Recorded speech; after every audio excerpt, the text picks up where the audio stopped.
programa Gente que Fala está começando a partir de agora pela 365, a sua rádio de todos os dias, com as imagens da UOL TV, a TV da internet, nossas redes sociais também no ar a partir de agora, os perfis do Instagram, do Facebook, o nosso canal no YouTube. Tem a retransmissão do programa Gente que Fala na TV Aberta São Paulo, canal por assinatura na sua operadora de TV preferida, a partir das 5 horas da tarde, e às 10 da noite, a retransmissão pela Rádio Cultura AM 990, de Dois Córregos, no Centro-Oeste Paulista. E o nosso convite, a partir de agora, para você curtir, comentar, compartilhar a transmissão do programa Gente que Fala nas plataformas, nas mídias sociais.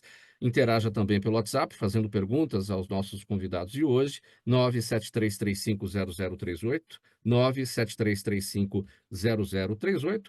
Eu sou Mauro Friesman e a sexta-feira chegou, nosso dia aqui bem especial para a gente trazer coisas bacanas para o seu final de semana, para a sua agenda cultural. Tem música, tem teatro, tem circo, muita coisa bacana para a gente tratar a partir de agora no programa Gente que Fala. Então vamos colocar em campo aqui o nosso time para tratar de todos esses assuntos. Eu trago aqui a Cássia Damasceno, ela é atriz, integrante da Companhia Brasileira de Teatro. Tudo bem, Cássia?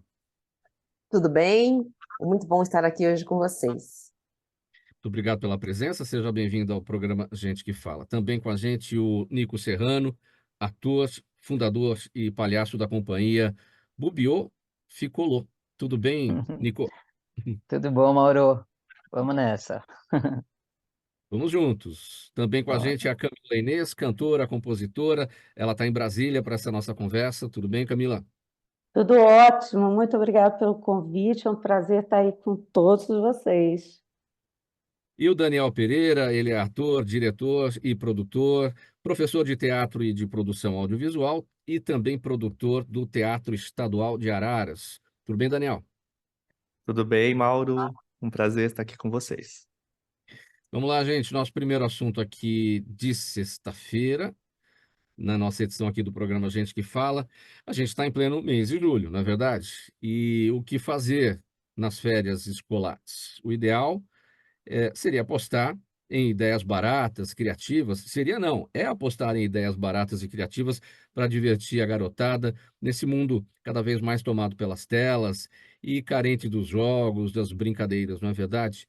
Mas de que jeito? Nesses dias de descanso de toda a turma, muitos pais estão trabalhando, não é verdade? Como driblar esse desencontro dos momentos, das agendas em que as crianças estão prontas para o lazer e para a diversão, mas os adultos estão ainda em atividade. Eu quero começar com as mulheres aqui nessa conversa, porque as mulheres são sempre muito mais criativas, sempre tem muito boas ideias aí para essas situações. Camila, você tem filhos, você tem sobrinhos, nessa época do ano com o trabalho e a garotada de férias, o que você faz?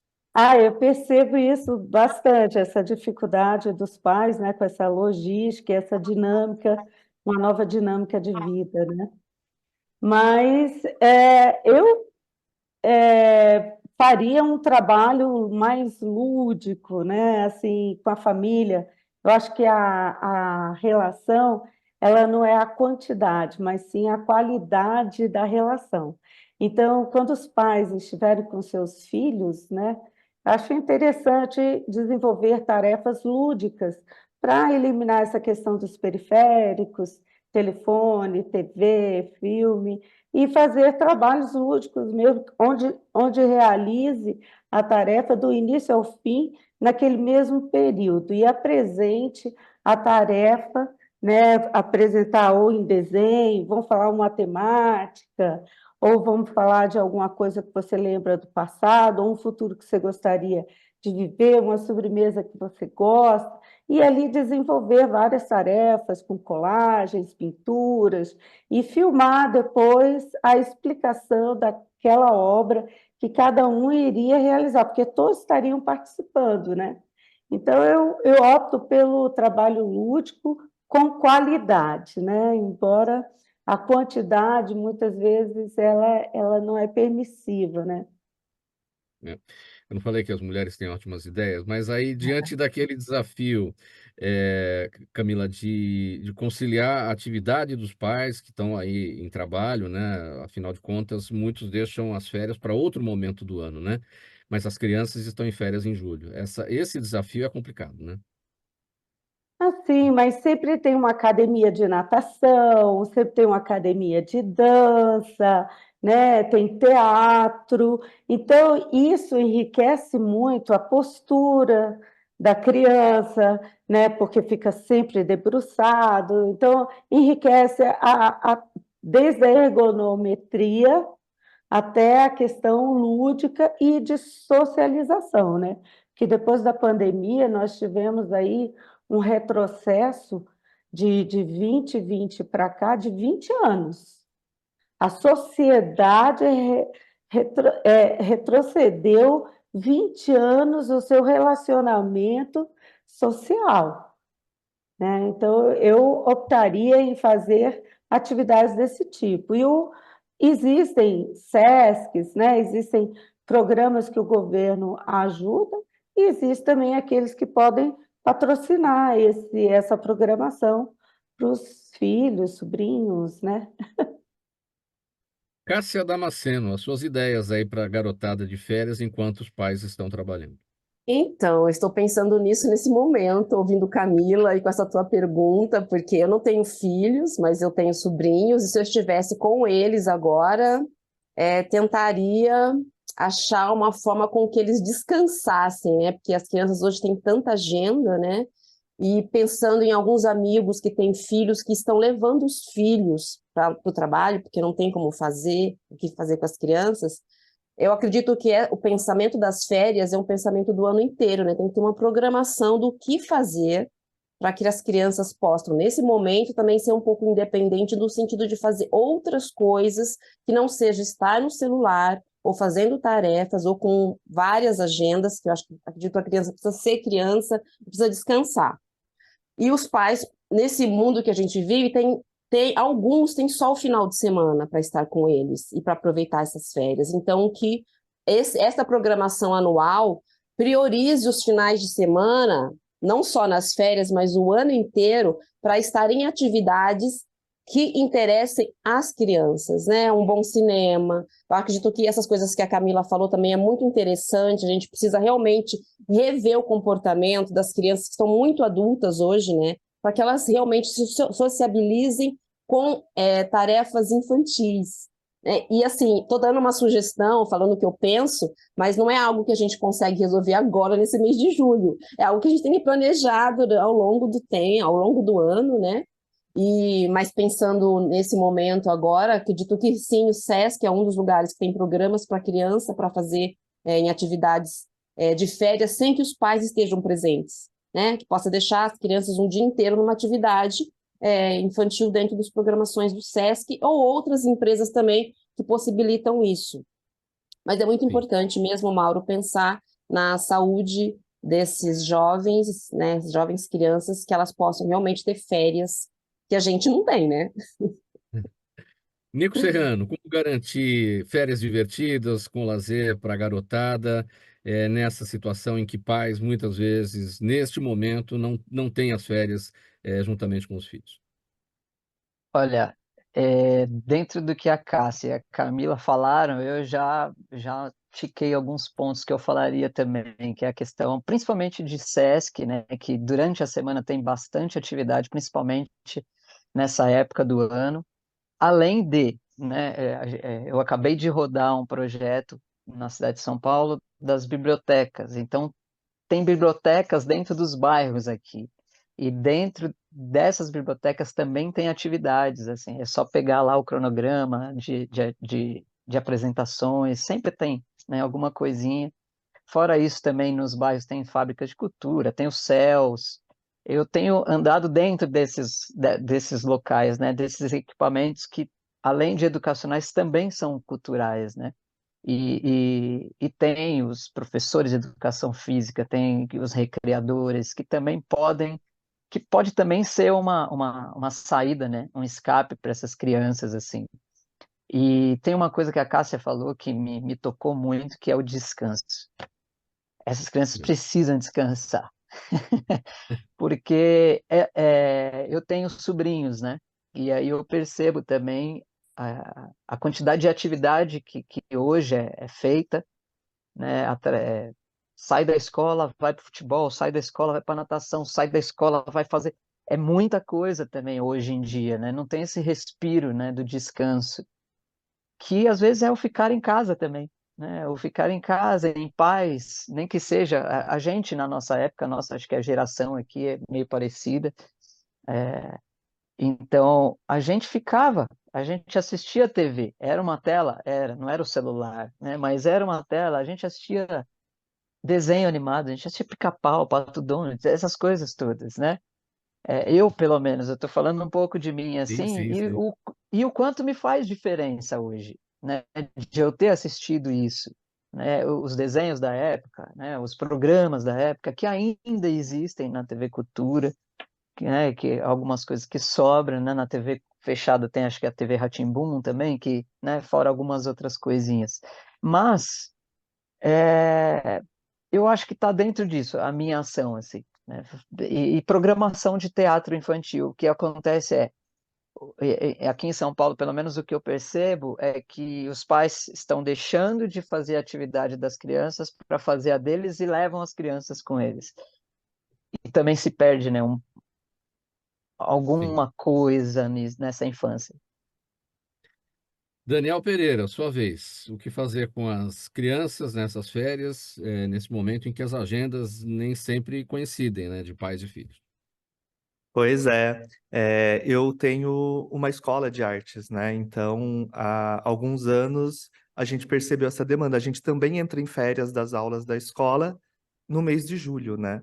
E, e a gente percebeu essa demanda de pais, alguns vão viajar, né? Por isso que a gente também tira férias, porque muitos alunos não estão, né, aqui, mas a gente criou um projeto chamado Férias com Arte, que são o dia todo as crianças em contato com artes, música, dança, teatro, cinema, além de atividades, oficinas e tudo mais, também apresentação de peça de teatro, assistir um filme e depois conversar sobre o filme.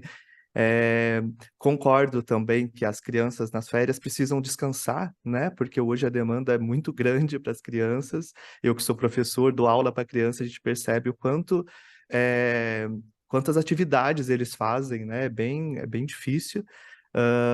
Como o Nico falou, a minha infância foi totalmente diferente. Parece que a gente tinha um pouco mais de liberdade, assim, os horários, não tinha uma agenda tão, né, que demandava tanto. É, mas realmente nas férias, quando os pais ainda estão trabalhando, é um problema e acho que tem esses projetos que acabam pensando nisso, né? E que as crianças podem usufruir durante as férias.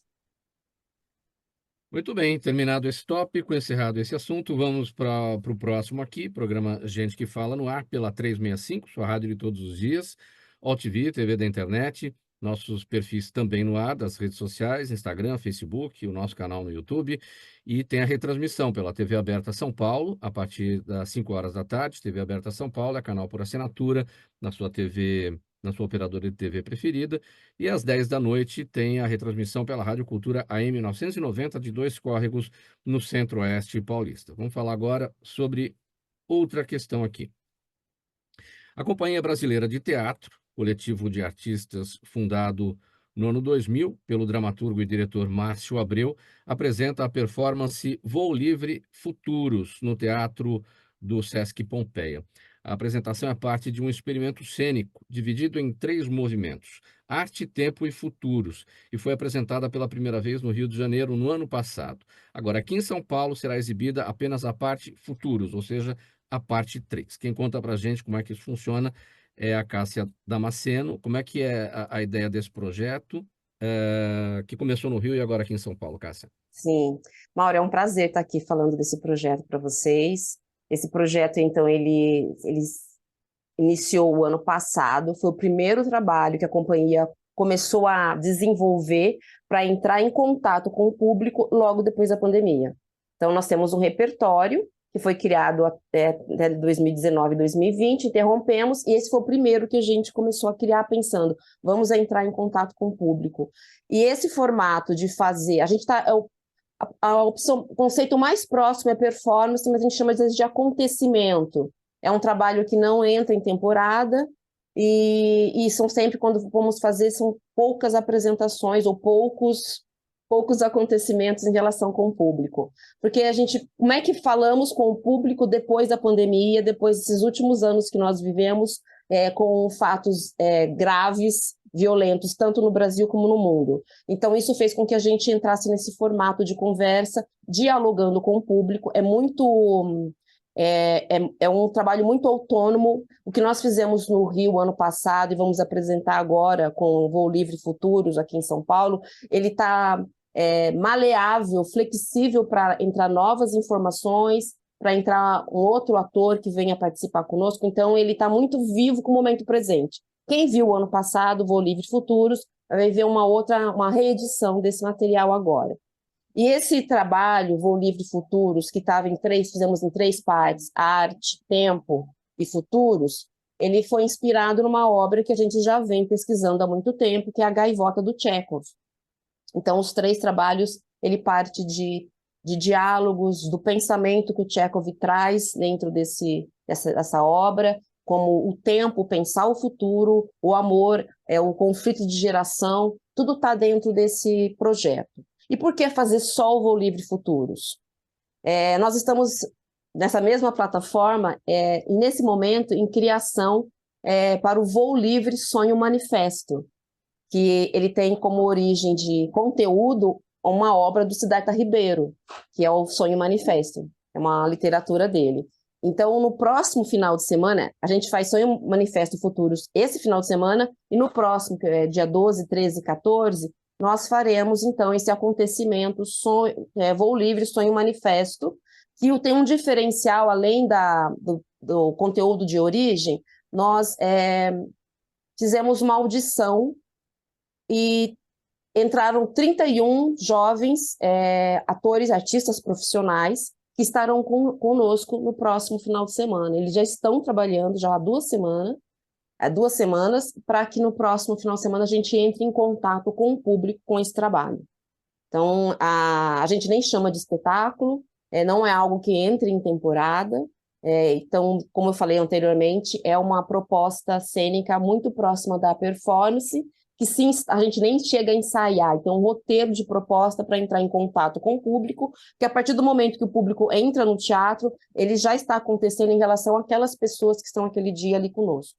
Então, fica um convite para quem tiver essa curiosidade. A gente está em cena, eu estou em cena, Bianca Manicongo, Yumo Purinã, Jéssica Meirelles, Rafael Bacelar, Fábio Osório e os neurocientistas Luísa Ugarte e Siddhartha Ribeiro, que estarão conosco dentro dessa proposta de pensamento para o futuro, a partir de trechos da obra do Tchekhov. É um pouco isso. Se quiser perguntar mais alguma coisa, se não ficou claro. Vou perguntar, porque a gente está falando de futuros, né? E eu destaquei aqui que é um experimento cênico dividido em 3 movimentos: arte, tempo e futuros. E o que acontece então com arte e tempo? Então, arte e tempo, porque quando nós fizemos o ano passado no Sesc Copacabana, lá no Rio, nós já tínhamos essa proposta de trabalhar 4 semanas no Sesc e teria 3 frentes. Então, nós fizemos 2 semanas de Voo Livre Arte, outra semana de Voo Livre Tempo e a Voo Livre Futuros. Por que a gente só repete Futuros agora? Porque ele tem um diálogo direto com a próxima plataforma, que é Sonho Manifesto. Então, que tem a ver com o conteúdo da obra do Siddhartha Ribeiro. Então, para inaugurar essa plataforma Sonho Manifesto, nós resolvemos, nesse momento, reeditar o Futuros para fazer esse link já para o Sonho Manifesto. Então, algumas pessoas já conhecem a plataforma toda lá no Rio, estão vindo para cá de novo para ver. E aí, aqui, para quem não conhece, vai se conectar com o Futuros, que vai fazer o link para o final de semana que vem, que é onde a gente vai abrir essa outra discussão, mas que elas têm elas se conversam. Tanto o Siddhartha, o livro é dele, que vai nos inspirar para o próximo final de semana, e ele está com a gente desde o ano passado no Voo Livre Futuros. Sim, tá claro. Sonho e manifesto, então, futuros linka com sonho e manifesto. Eles dialogam. É um 4º movimento. Seria isso. E pode ser que tenha um próximo depois, sabe, Mauro? A gente tem, essa plataforma deu muito certo, a reação do público é muito boa, então pode ser que daqui a pouco a gente crie outro Voo Livre. Como é a reação do público? Você falou que é muito boa. É assim, porque o público se sente muito presente dentro desse acontecimento. Não quer dizer que tem interação, mas o público ele está constantemente em pensamento, é muito atento, ouvido muito atento com tudo que se provoca no texto, porque a colocação do público ali não é como um mero espectador que vai lá e fica passivo vendo uma obra de arte. O público sai ali mexido, questionado, sai vibrando. Tanto teve algumas sessões que nós fizemos que o público teve uma dificuldade muito grande de sair do teatro. Se estendeu isso horas para ficar conversando sobre todos os questionamentos, porque o Chekhov já tem um questionamento próprio sobre a alma humana dentro dos textos dele, né? Então, essa proposta que a gente coloca dentro desses voos livres, ele traz isso de uma forma muito mais intensa, e eu acredito que isso também criou muita fortaleza depois da pandemia, né? Nós ficamos Sim. muito tempo sozinhos dentro das nossas casas, então com um desejo muito grande de estar junto, de conversar. E acho que isso veio de encontro a esse momento de desejo de encontrar as pessoas e falar sobre a vida, sabe? Então vamos para o serviço aqui, né, Cássia, para a ficha técnica, Voo Livre Futuros, no Teatro do Sesc Pompeia, performance Voo Livre Futuros, no Teatro do Sesc Pompeia, dias 5, 6 e 7 de julho, sendo sexta e sábado, 9 da noite, domingo, 6 da tarde, Rua Clélia 93, na Pompeia, local tradicionalíssimo. E o que mais se acrescenta aqui na ficha? Acho que é isso mesmo. Vão ver, começa hoje, a gente espera vocês. Quem viu o Sonho Manifesto foi ver os 3 dias seguintes. Então, vai ver Sim. hoje, então, de repente, pode ter a oportunidade de ver amanhã de novo. Legal, vamos passar para o próximo assunto aqui, programa Gente que Fala, pela Rádio 365, sua rádio de todos os dias, OTV e TV da internet, redes sociais, Instagram, Facebook, tem o nosso canal no YouTube, tudo transmitindo o programa Gente que Fala de hoje. Reapresentação pela TV Aberta São Paulo, canal por assinatura na sua operadora de TV preferida, a partir das 5 da tarde, e às 10 da noite, outra retransmissão pela Rádio Cultura AM 990 de Dois Córregos, no Centro-Oeste paulista. Nosso próximo assunto, a partir de agora. Olha, gente, assistir a um espetáculo de circo é sempre uma experiência única, não é? Sob a lona colorida, artistas talentosos criam aquela atmosfera mágica que encanta o respeitável público há séculos, né? Mas com o passar do tempo, a arte circense veio perdendo espaço para as diversões tecnológicas, não é? Aqui em São Paulo, entre equilibrismos e malabarismos, o circo está sendo resgatado e passando por uma revitalização com o surgimento de companhias, atrações diversificadas e o uso de novos locais como o picadeiro, como, por exemplo, os teatros. E aí, nos teatros, está acontecendo o espetáculo Entre Risos, é assunto aqui para o Nico Serrano. Como é que surge essa novidade de levar o circo para dentro de uma sala teatral, Nico? Então, Mauro, esse espetáculo, ele tem uma nuance muito boa, assim, porque ele é completamente mudo, né? Ele foi inspirado em cômicos circenses que não trabalhavam com voz, só gromelô, né? E aí é como se fosse uma homenagem mesmo aos palhaços, né? Do circo tradicional, digamos assim. E esse espetáculo ele acontece como se fosse os bastidores do circo. Quando eu falo assim, é engraçado porque eu saio de cena para entrar em cena, né? O espetáculo começa comigo saindo do picadeiro e entrando nos bastidores, que é aonde acontece pro teatro, né? Para dentro, para quem está assistindo, para quem está na plateia. E aí, dentro desse espetáculo, acontecem algumas coisas, alguns números circenses, como um resgate do número de bola, de equilíbrio.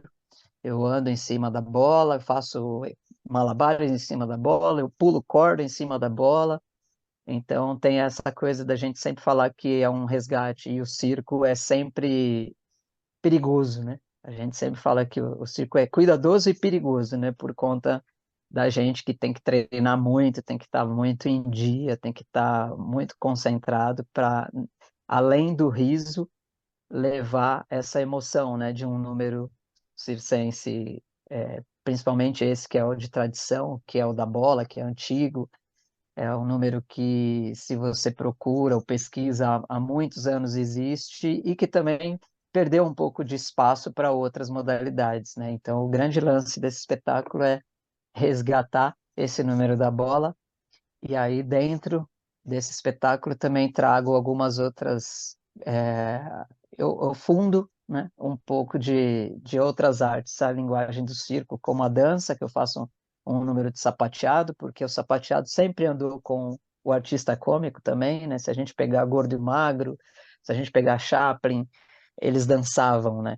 Então, também tem tudo isso que eu tento trazer dentro dessa pesquisa, e também trago o lúdico através de um boneco, né? Que é um boneco já idoso e que dentro da cena dele, ele pede para que eu pegue uma foto, e nessa foto é como se fosse as pessoas entendem que ele é viúvo, né? Então cria uma emoção dentro do espetáculo, porque às vezes o espetáculo de circo ele é muito alto, né? Ele é só alto, né? Música alta, tá, tá, tá, tá, tá, tá, tá, tá, tá.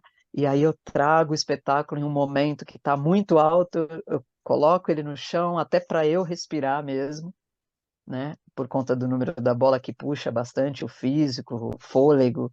E aí eu trago o boneco, alivio a cena, uma cena linda assim que eu já recebi alguns presentes de retorno de público, né? Principalmente de pessoas mais velhas, pessoas idosas que não têm os seus parceiros mais de vida e que se emocionam, né? Bastante assim. O, o público vai para o teatro sabendo que vai assistir Números de Circo? Praticamente, assim, ele sabe por conta da chamada do espetáculo, né? Quando você fala, geralmente a gente divulga Entre Risos, um espetáculo de circo. As pessoas já vão meio que pré-preparadas, só que elas não sabem o que vai acontecer. Isso a gente segura as sete chaves. Não é qualquer sala que dá para abrigar um espetáculo de circo, né? Como é que é essa adaptação ao espaço cênico? Esse espetáculo, por exemplo, Mauro, eu sempre trabalhei muito com os espetáculos tradicionais de circo para dentro de áreas convencionais ou para dentro de teatro mesmo, que eram mais adaptáveis. Esse, no caso, assim como de outras companhias que eu conheço, ele só funciona dentro de teatro que tenha um mínimo de equipamento, assim, porque ele tem um trabalho de luz muito forte, ele tem uma área grande que eu trabalho, que é praticamente para a gente 6 metros é uma área grande, principalmente para um espetáculo solo, né? Que geralmente pode acontecer em no máximo 4 metros, mas esse não, esse é o espetáculo da companhia que não cabe em outro lugar a não ser um teatro que tenha uma técnica, que tenha luz, que tenha um som bom e que tenha espaço acima de tudo, assim, tanto de altura quanto de largura mesmo. Você sempre foi de circo ou você já esteve em outra área? Como é que se forma hoje um artista de circo? Há muita gente interessada. Pegando aqui o que eu abria, né, no nosso assunto, o circo se perdeu no tempo, enfim. Então é um resgate necessário a ser feito e ter profissionais voltados para isso, né? O circo, de quando de quando eu pesquiso, Mauro, já tem praticamente 23 anos que eu tenho pesquisado a linguagem do palhaço, né? E eu percebo que dessa época para frente, agora, veio muita gente interessada nessa área de novo, assim. A gente fala, né? O circo se perdeu, ele se perde, mas não acaba, né? A gente fala isso porque sempre tem interesse, tanto de artistas, quanto do público. Porque eu sempre falo que o circo é nostálgico, por isso que a gente sempre fala isso do circo, né? O circo, o que a gente não vê muito mais realmente é o circo de lona, por conta de terrenos que a gente já não tem mais nas cidades, né? Os terrenos que antigamente as prefeituras cediam e tal, hoje virou condomínio, né? Então tem muitas áreas que a gente não por exemplo, aqui na cidade de São Paulo, você sempre vai ter 3 áreas praticamente que você sempre vai ter um circo ou vai saber ou sabe que vai acontecer de chegar um circo, que é ali no Tatuapé, perto da Salim Farah Maluf, que geralmente tem um circo fixo ali, ali na Aricanduva também recebe circo, e na Marginal, dentro de algum hipermercado que tem ali, geralmente eles recebem também. Esses são 3 pontos que eu sei que acontece. Mas, por exemplo, aqui perto de casa, hoje tinha um terreno que recebia, hoje já não tem mais. Tem um circo de lona que está montado, eu não sei qual é, perto ali da Ponta Casa Verde, próximo do Sambódromo. E tem um outro circo montado já há um tempo, também não sei qual é, nas proximidades da Ponte João Dias, lá na Zona Sul, né? Enfim, a gente acaba passando e realmente acaba não. Você olha o circo, tá, mas você entrar no circo, pagar o ingresso, falar eu quero ir para o circo, é outra coisa, é um outro movimento que você tem que estar impulsionado, né? Não é verdade? Totalmente, é isso. É. E aí, através das companhias, a gente tenta manter, né? Eu sou de academia, né? A gente fala que academia ou tradição, né? Ou de família e tal. Então, eu venho dessa coisa de estudar com palhaços tradicionais, mas não ser da família tradicional circense, né? Sim. Eu quero, Então, eu quero te pode fazer uma falar. pergunta que eu já fiz para outros artistas circenses que passaram por aqui. Aham.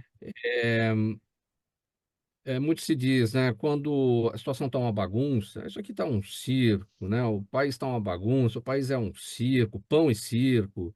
é, Quero ver o circo pegar fogo. Essas expressões são usadas de forma tão pejorativa, né? E, no meu entendimento, rebaixando o trabalho do artista profissional do circo, enfim, e essa arte tão importante, secular, né? Secular, enfim. Como é que você, como artista de circo, se sente quando ouve esse tipo de comentário? Além do circo, o palhaço também, né? A gente usa, tem É o muita palhaço. expressão do palhaço, né? Ah, aquele cara é um palhaço. E, e esse ponto é muito.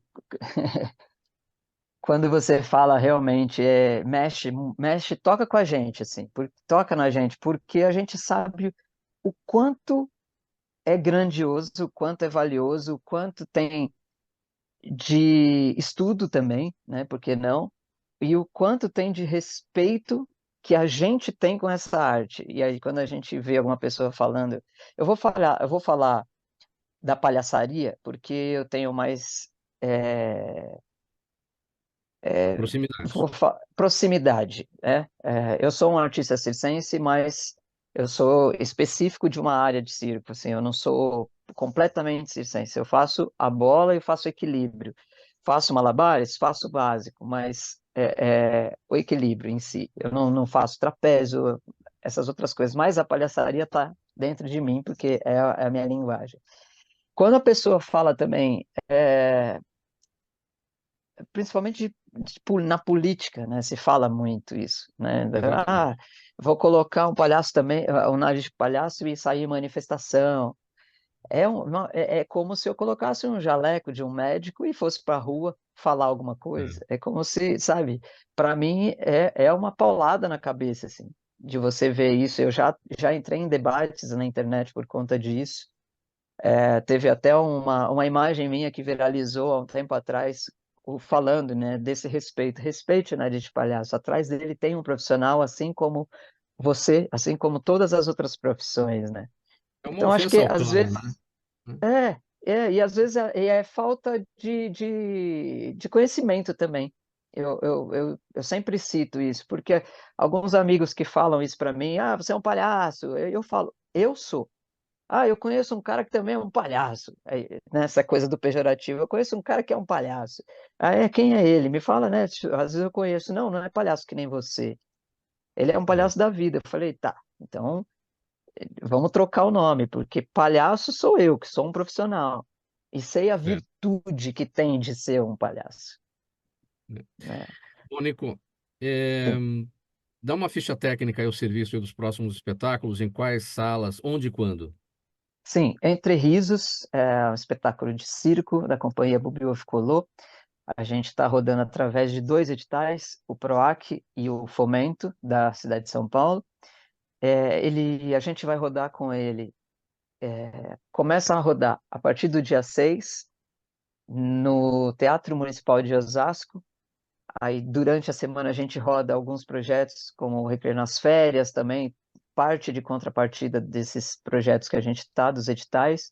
Passa por cidades como Bragança, Caraguatatuba, Mongaguá, São Sebastião, Praia Grande, Santa Bárbara do Oeste, e também dentro dos teatros em São Paulo. Assim, como são muitas apresentações, são 34 ao todo, eu sempre falo para todo mundo acompanhar o Instagram da companhia, né, @bubioficolô, que aí fica mais fácil de acompanhar também, que a gente vai postando semanalmente.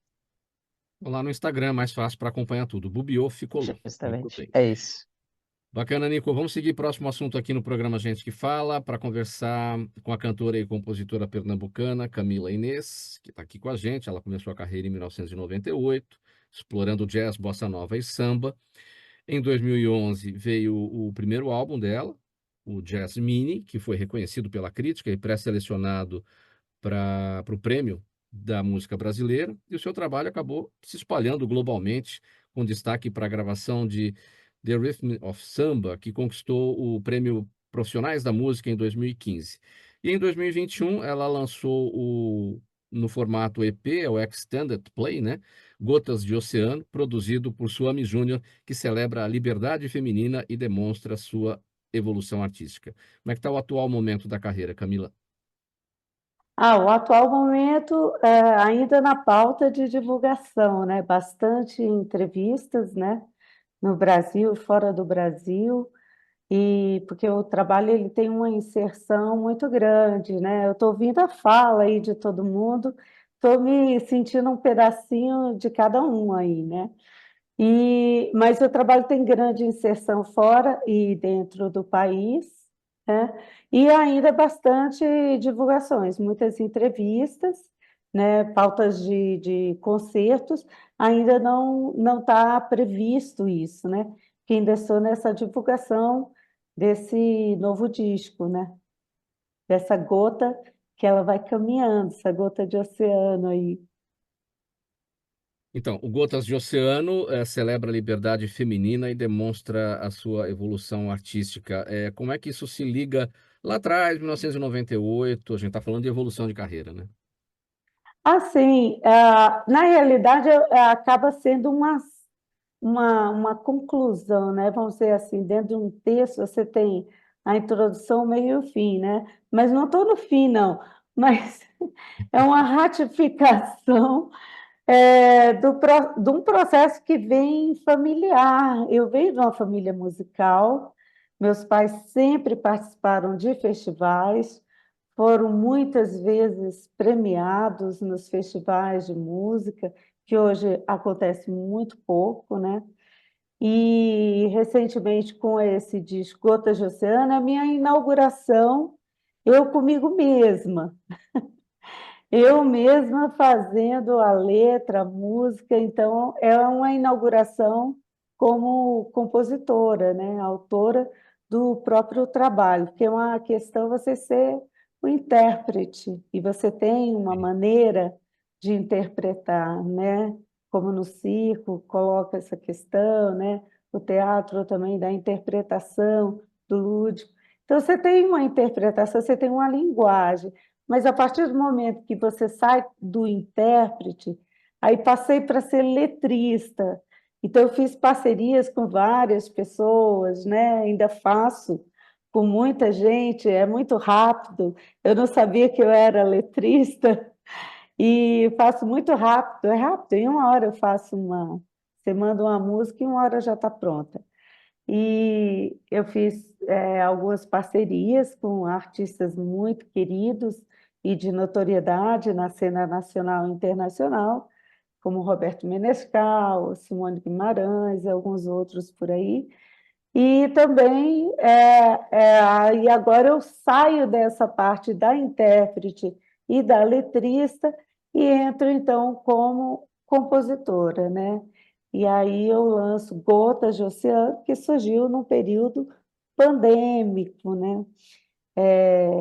A Cássia citou muito bem uma questão de dores de pessoas, né? Ela citou essa questão, que é a da necessidade das pessoas no espetáculo. Ela acabou o espetáculo, mas ele continua por causa da necessidade das pessoas, né? Então, Gotas de Oceano surgiu assim, começou a ser feito em Portugal, onde eu morava. Eu não morava no Brasil, minha morada era em Portugal mesmo. E eu vim no final de janeiro de 2020 para visitar minha mãe, e eles fizeram lockdown no dia que eu cheguei. A Europa fez o lockdown no dia que eu cheguei, então eu me senti... É uma sensação esquisita, porque é uma sensação de não pertencimento a nada, porque essas coisas estão em Portugal, ainda estão, inclusive, em Portugal, e você tem que pedir roupa emprestada, sapato emprestado, você tem que se virar nos 30 aí, né? E bastantes lives, assisti muitas lives, e dentro dessas lives que eu assisti e participei de muitas, existia uma frase que mostrava a questão da resiliência humana. Muitos falavam, mas a gente só é uma gota no oceano, só uma gota. Isso repetia em quase todas as lives. Alguém sempre falava essa frase.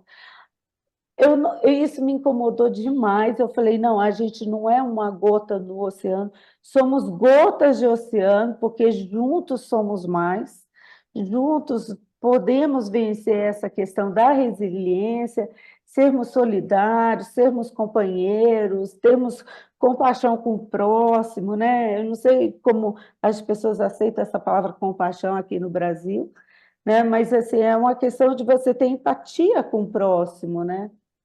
É provocativo isso mesmo. Gotas no oceano é uma situação individual e gotas de oceano é completamente coletiva, né? Essa é a provocação. Exatamente, as pessoas têm a arte, né? Eu vi aí muito bem a fala de todos, o Nico colocou muito bem, a pessoa botar, vou botar um palhaço, já estou caracterizar. A questão que eu achei interessante, que ele colocou na fala dele, a falta de conhecimento do que é. Então, assim, eu sinto que no Brasil as pessoas elas não sabem o que é arte, elas não sabem o que é ser um artista. Elas não sabem a dificuldade, quantas horas aquela pessoa se dedica 100% da vida dela, abre mão de tudo, em detrimento de uma coisa chamada arte. E aí ele acaba se tornando um artista. Mas um artista, eu sempre cito isso, né? Um artista, ele é predestinado, predestinado a ser um artista. Ele não se torna. A pessoa não se torna um circense, a pessoa não se torna um ator, a pessoa não se torna um bailarino, né? Tem algo muito mais forte dentro dele, né? Que aquilo ali faz com que ele seja um mensageiro. E ele, na realidade, ele está ali na frente como um transmissor de algo que é muito maior e que só ele percebe, as pessoas, no geral, não percebem, né? Ali ele se torna um veículo. Então, a arte ela tem que estar na frente de tudo, né? E não a persona, né? A persona não. A arte, sim, na frente de tudo, Bom, né? para encerrar esse tópico, Camila, o que eu captei da sua história em relação à evolução artística, que eu tinha te perguntado anteriormente, você está na fase, então, do trabalho autoral, ou seja, Gotas de Oceano te coloca como compositora, te coloca como autora das suas próprias canções e não mais só como intérprete. Esse é o divisor de águas do que você tinha feito até aqui. Sim, que é muito difícil. É mais fácil você lançar um intérprete do que você lançar um compositor. e além da questão de gênero. Sim. Isso é porque é predominantemente um mundo masculino, né? Então, assim, existe ainda esses paradigmas, né, que precisam ser quebrados, mas isso não vai ser da noite para o dia, né? Então, é uma questão que é Sim. muito mais difícil você lançar um compositor do que você lançar um intérprete, né? Agenda de shows, Camila Inês. Sim, atualmente está focada na divulgação, em entrevistas, para ainda desse trabalho, Gotas de Oceano, e os outros trabalhos, né, os outros discos que foram premiados, mas a pauta de shows ainda não está, a agenda ainda não está aberta, porque estou fazendo toda uma reformulação, repaginação de todo o trabalho, site, mídias sociais, linguagem visual, tudo está sendo refeito nesse momento. Então, quando sair, as pessoas estão sempre acompanhando, né? Quando sai uma entrevista e quando tiver a pauta de shows, de apresentações, aí sim, as pessoas vão estar sempre sabendo pelas mídias sociais, pelo próprio site. Estou sempre em comunicação com as pessoas. Muito bem, próximo assunto no programa Gente que Fala aqui com Daniel Pereira é o seguinte: o mês de julho vai esquentar. Ah, vai. Com o especial de inverno do Teatro Estadual de Araras, sob gestão da Associação Paulista dos Amigos da Arte e vinculado à Secretaria da Cultura, Economia e Indústria Criativas. O teatro promete uma programação diversificada com espetáculos musicais e humorísticos, e tudo isso começando amanhã, sábado, dia 6, com a apresentação Voci d'amore una notte italiana de Adriano Fiori. Conta pra gente, Daniel. A programação é extensa, hein? Tem bastante coisa aqui. Tem bastante coisa. O Teatro Estadual de Araras vem com essa programação, né, de especial de inverno, com muita coisa, com música, com peças de teatro, todo final de semana, sábado e domingo, todo sábado e domingo, algumas sextas-feiras também. Aliás, a programação do Teatro de Araras vem bem cheia desde o início do ano, né? A gente consegue manter uma programação.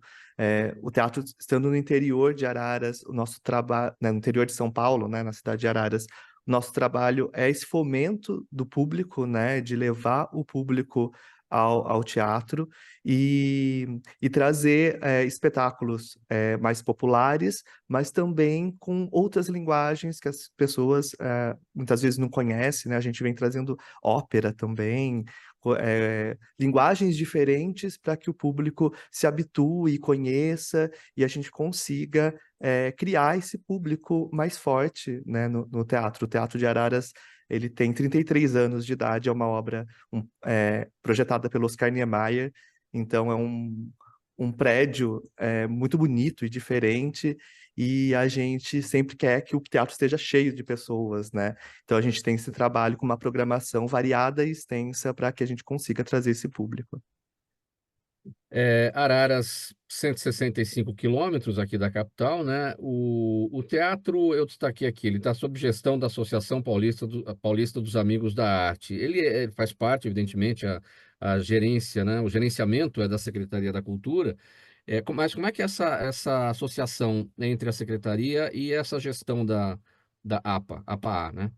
Isso. A APA, ela faz a gestão há 20 anos, né? O teatro tem 33, há 20 anos é a APA que faz essa gestão. E desde que a APA assumiu a gestão do teatro, tudo mudou para o teatro, né? Antes o teatro dependia dessas pautas, as companhias, os artistas procurarem o teatro para se apresentar aqui. A partir do momento que a APA assume a gestão, a gente consegue ter uma programação mais fixa, né? A APA também é gestora do Teatro Sérgio Cardoso, na capital, né? Em São Paulo. Então, muita coisa da programação que tem no Teatro Sérgio Cardoso também vai para o Teatro Estadual de Araras, né? Então, é um teatro estadual, a APA ela faz esse intermédio, né, entre o Estado, o governo do Estado e o teatro, criando essa programação e toda a estrutura que o teatro precisa para cada vez mais, né, ter programação e trazer mais público e tudo mais.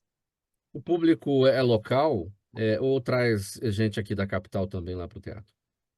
Também, muita gente da capital acaba vindo, mas tem muitas cidades da região que não tem teatro também, né?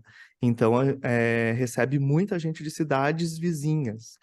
Inclusive, há um tempo atrás, nós fizemos uma pesquisa e em torno de 40% do público mensal são de cidades vizinhas. Então, abrange não só a cidade de Araras, mas as cidades que estão em volta.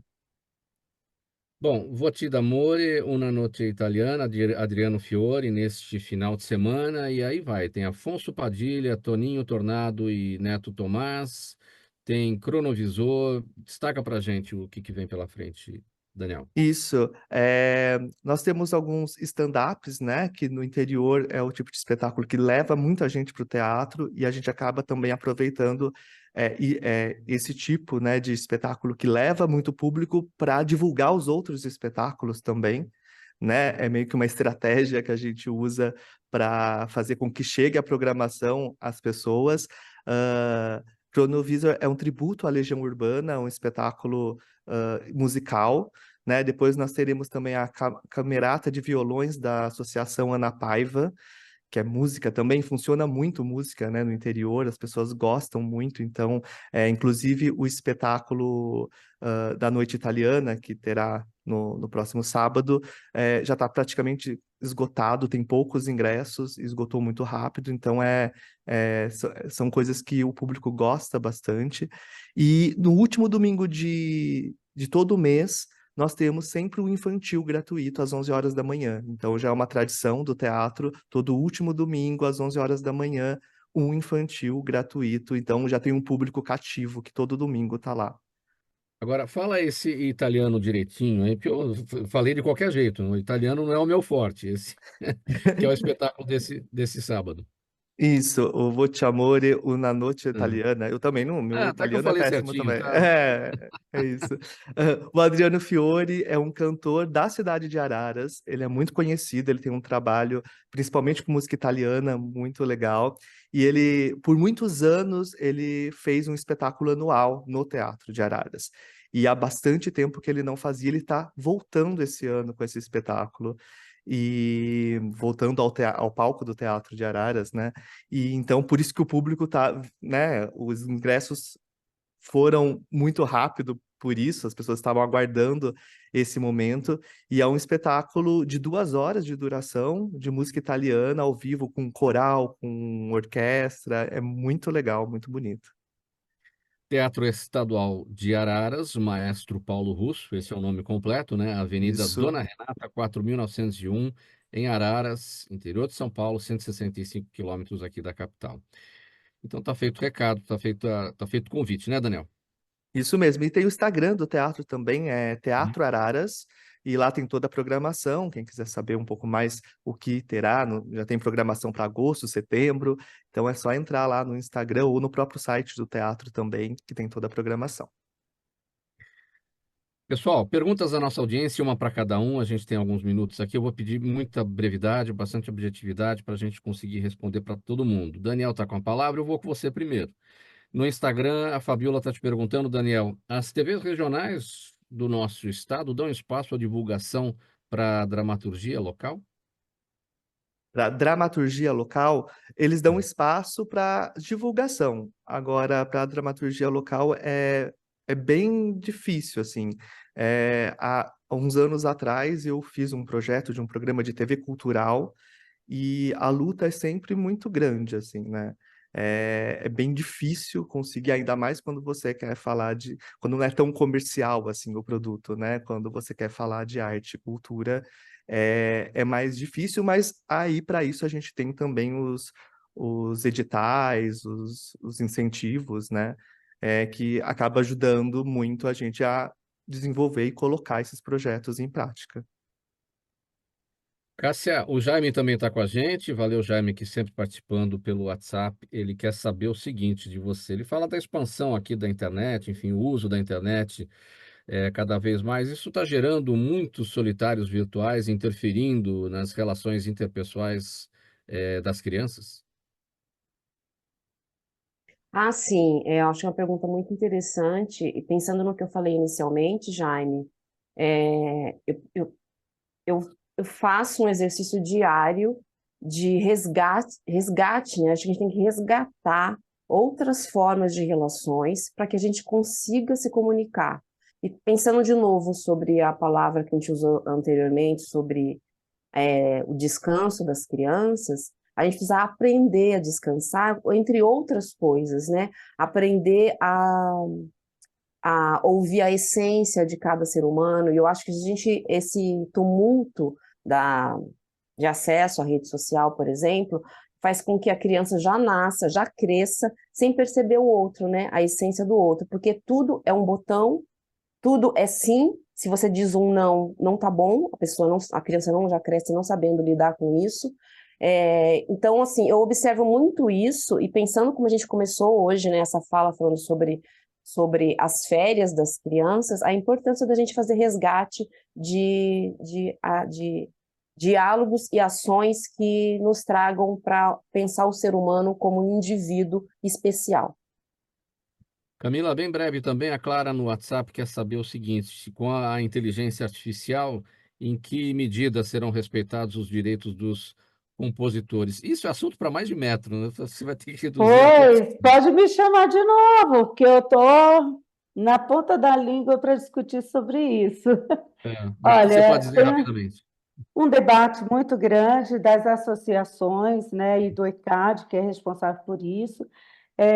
Eles vêm se apropriando, né, de pequenos trechos. Agora tem o MTG, que na realidade é uma montagem, né, e eles remixam aquilo ali sem pedir autorização para você da obra. Então, ele pega um naipe de metais, pega aquela bateria, pega a sua voz, muda a sua voz, e eles criam uma outra música. Então, eles não podem se apropriar disso, né? Tem uma questão de direito moral, que isso é previsto dentro da área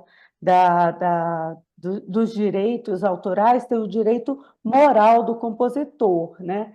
Então, se ele falar não quero. E aí o que tem acontecido são muitos artistas estão tirando suas obras dos streams, estão preferindo sair dos streams, e aí vem a questão do edital, né? Que eles estão muito bem, que tem editais que eles pedem assim, mas quantos milhões de plays você tem no stream? Falei, opa, calma aí. Então, muitas vezes, esses milhões de plays nos streams são computadores, é uma audição surda e cega, muda, né? Então, não é a verdade, não é o orgânico, né? Então, assim, é uma questão muito extensa e eles estão sem saber muito ainda o que fazer com essa questão aí. Vai longe. Para os artistas, para os Me chama que eu cantores, venho no próximo. compositores, para nós artistas da voz também, para quem trabalha com a voz profissional, locução, enfim. A pergunta aqui para o Nico vem da Natália, está no Facebook. O saudoso Piolim pergunta a ela: ainda seria grande referência de palhaço de circo, Nico? Com, com toda certeza. As minhas passa por ele, passa por Piccoli, passa por Chuchu, passa por. Aí tem vários, se eu passar uma lista aqui, porque o meu resgate vem da minha infância, né? Eu começo a minha pesquisa me perguntando, calma aí, deixa eu pensar aqui. Meu pai me mostrou aos domingos era Band ainda, não era Bandeirantes, não, era TV Bandeirantes, né? Que se usava, tinha os grandes clássicos dos domingos, né? E aí ele colocava eu sentado dele e eu começo a minha pesquisa fazendo esse resgate. O que eu via na minha infância? Então eu via o Torresmo, eu via o Arrelia, eu via o Pecolino, eu via o... Ai, Ai, caramba! É sempre assim, né? Que a gente quer lembrar. Não tem problema, O Nico, não tem problema. carequinha. Carequinha, Famoso carequinha. carequinha por causa Uhum, das músicas e tudo. Eu sim. passo por Bozo. Então, eu vi muito palhaço, né? E aí, com certeza, é fonte de pesquisa e inspiração. Muito bom, gente. Ponto final nessa edição do programa Gente que Fala, de sexta-feira. Muita coisa bacana que a gente aprendeu. É, Eu quero mandar um abraço aqui em nome de toda a nossa equipe, aos participantes de hoje. Obrigado aqui pelas análises, pelas histórias contadas. A atriz Cássia Damasceno, integrante da Companhia Brasileira de Teatro, o ator Nico Serrano, fundador e palhaço da companhia Bubiô Ficolô, a Camila Inês, cantora e compositora, e o Daniel Pereira, ator, diretor e produtor. Ele é professor de teatro e de produção audiovisual e também é produtor do Teatro Estadual de Araras. Muito obrigado, gente, aqui pela conversa, pelos trabalhos aqui que vocês apresentaram para o nosso público, para a nossa audiência. Programa Gente que Fala no ar há 23 anos, sempre realização da ABCom, apresentação minha, Mauro Friesman, pauta e redação do Luiz Ferro, Zenilda Salvato, nossa diretora de produção, jornalista Fausto Camunha, nosso diretor-geral. Você, espectador, internauta, ouvinte, a razão da nossa presença sempre por aqui. A gente volta segunda-feira pela 365, sua rádio de todos os dias, All TV, TV da internet, redes sociais, nosso canal no YouTube e a retransmissão pela rádio, pela TV Aberta São Paulo, canal por assinatura na sua operadora de TV preferida, a partir das 5 da tarde e às 10 da noite pela Rádio Cultura AM 990 de Dois Córregos, no Centro-Oeste paulista.